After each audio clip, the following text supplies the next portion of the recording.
வெங்கட் பிரபு டைரக்ஷன்ல அஜித்குமார் நடிச்சு 2011 ரிலீஸ் ஆன படம் தான் மங்காத்தா. த்ரிஷா, அர்ஜுன், வைபவ், பிரேம்ஜி அப்படின்னு ரொம்ப பேர் நடிச்சிருந்தாங்க. யுவன் சங்கர் ராஜா மியூசிக் பண்ணியிருந்தாரு. விமர்சன ரீதியாகவும் சரி, வசூல் ரீதியாகவும் சரி, இந்த படம் ஒரு வெற்றி படமா தான் அமைஞ்சிருந்தது. அஜித்தோட 50வது படமா மட்டும் இல்லாம யாராலையுமே மறக்க முடியாத படமா இருந்துகிட்டு இருக்கு. பணத்துக்காண்டி என்ன வேணா பண்ற ஒரு பயங்கரமான நெகட்டிவ் கேரக்டர்ல அஜித்குமார் சூப்பராகவே நடிச்சிருந்தாரு. பல மாசீன்ஸும் இந்த படத்துல வச்சிருந்தாங்க.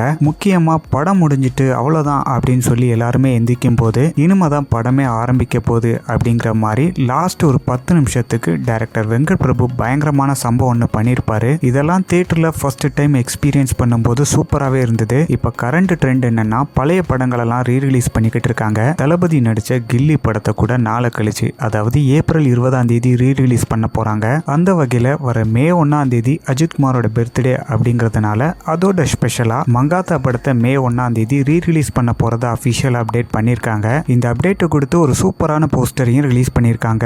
இப்போதைக்கு அஜித்குமார் மகிழ் திருமேனி டைரக்ஷன்ல விடாமுயற்சி படத்துல ஒர்க் பண்ணிட்டு இருக்காரு. மே 1ஆம் தேதி இந்த படத்தோட ஃபர்ஸ்ட் லுக் ரிலீஸ் ஆகும்னு சொல்லி சோசியல் மீடியால அப்டேட் பண்ணிக்கிட்டு இருக்காங்க. இந்த படத்தை கம்ப்ளீட் பண்ணதுக்கு அப்புறமா ஆதிக் ரவிச்சந்திரன் டைரக்ஷன்ல குட் பேட் அக்லி படத்துல நடிக்க போறாரு.